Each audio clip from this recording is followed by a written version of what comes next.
Matinée ensoleillée devant le site de l'entreprise Rapidex, mais gros nuages de colère pour les employés du site. Les délégués du personnel sortent à peine de leur réunion avec la direction, les grilles de l'entreprise sont verrouillées. Le plan social prévoit la suppression de 31 emplois sur 56 à Angers. La pilule ne passe pas.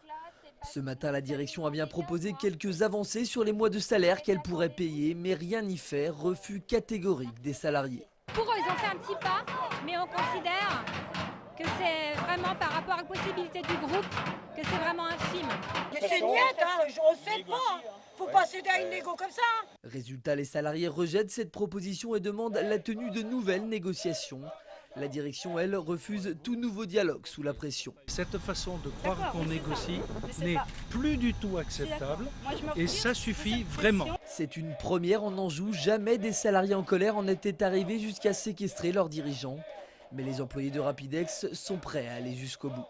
On n'a rien d'autre à perdre. Au début, si on avait accepté ce qu'ils nous donnaient, on avait le minimum légal. C'est-à-dire, moi j'ai 11 ans d'ancienneté, j'avais 2 mois et demi à peine. Là, sous la pression, on a rajouté, pour mon cas, on passe à 7 mois. Mais c'est tout. Après, on va se retrouver dans les vacances. Il y a la crise en ce moment. D'eux-mêmes, ils disent qu'il faut 18 mois pour récupérer un emploi ici. Qu'est-ce qu'on va faire avec cet argent-là, avec rien ? Dans l'après-midi, la direction a refusé la venue d'un médiateur. La situation est donc restée bloquée. Finalement, membres du CE et direction sont reçus ce mercredi soir à partir de 19h30 par le préfet du Maine-et-Loire, qui jouera le rôle de médiateur dans cette situation très tendue.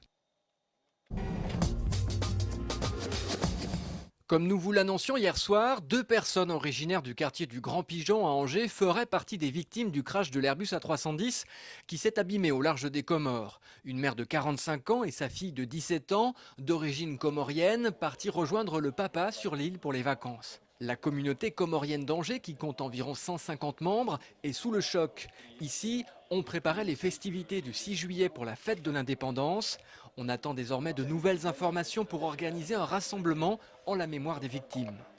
On est tous à ce côté, on est triste, on est beaucoup plus triste face à cette tragédie.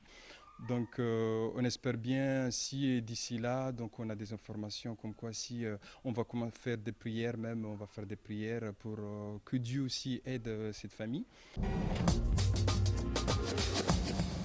La gare d'Angers inondée, des trains immobilisés pendant près de 2 heures et 2 pavillons touchés par la foudre à Saint-Jean-de-Lignières et à Montreux-Juigné.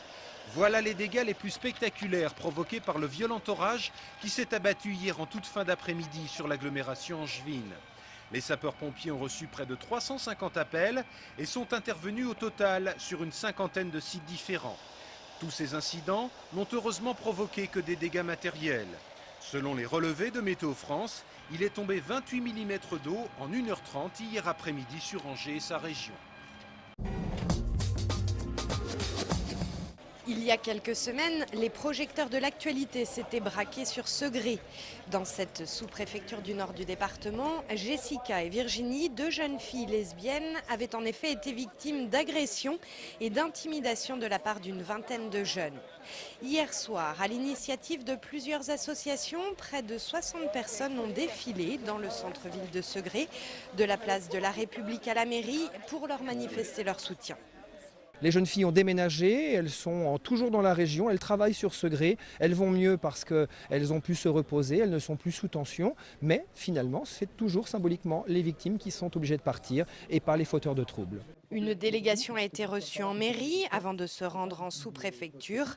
Un rendez-vous a par ailleurs été pris avec Gilles Grimaud, le maire de Segré, pour le début de la semaine prochaine.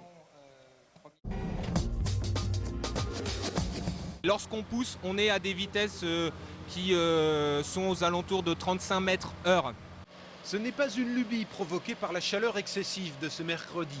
Si vous avez fréquenté les abords du pont en construction en ce moment sur la Maine à Angers, vous avez peut-être remarqué qu'un deuxième élément métallique était depuis ce matin en train d'être posé.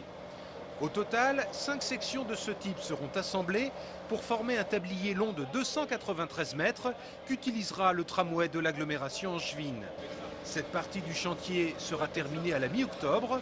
À noter par ailleurs que le 16 juillet prochain, le premier rail du tramway sera posé boulevard Foch. Le festival d'Anjou touche à sa fin et les jurys se préparent à sélectionner les compagnies primées. À la clé, 20 000 € pour le prix des compagnies. Dans le grand jury, une comédienne, une réalisatrice et des journalistes, critiques de théâtre, qui doivent choisir entre 5 pièces. On n'est pas là exactement pour comparer des pièces, on est là pour comparer des spectacles. Alors évidemment, les ambitions ne sont pas toujours les mêmes. Mais ce qui est intéressant, c'est de voir comment cette ambition se traduit dans les faits. Si quelqu'un se propose de faire un vaudeville, est-ce qu'il réussit dans le sens qu'il se propose ? Nouveauté cette année, le prix du public est remplacé par le prix du jury jeune. 5 lycéens attachés au monde du théâtre choisiront eux aussi, parmi les 5 spectacles, celui qu'ils ont préféré. Le prix sera de 5 000 €, une responsabilité qu'ils prennent très au sérieux. C'est difficile parce qu'on se met un peu à la place des différentes compagnies qui donnent tout ce qu'ils ont pour y arriver. Et faire un choix comme ça à la hauteur qu'on a, je dirais, en tant que jeune, on n'est pas sûr qu'on va faire le bon choix, donc c'est un peu difficile, mais bon, après, on ne prend pas les choses à la légère et on va essayer de vraiment avoir une réflexion, une idée sérieuse sur le point, je pense, essayer d'être le plus professionnel possible. Hier soir, c'est une pièce d'Albert Camus, Les Justes, qui était revisitée par la compagnie de la Main Gauche au château de la Perrière à Avrier. J'ai besoin d'être aimé de vous tous. J'ai tout quitté pour l'organisation. Comment supporter que mes frères se détournent de moi ? Cette pièce fait partie des 5 en lice pour les prix, là où les compagnies qui remporteront les prix du festival en tireront différents profits. D'abord, ça va leur apporter de l'argent, ce qui est quand même important, ils en ont grand besoin.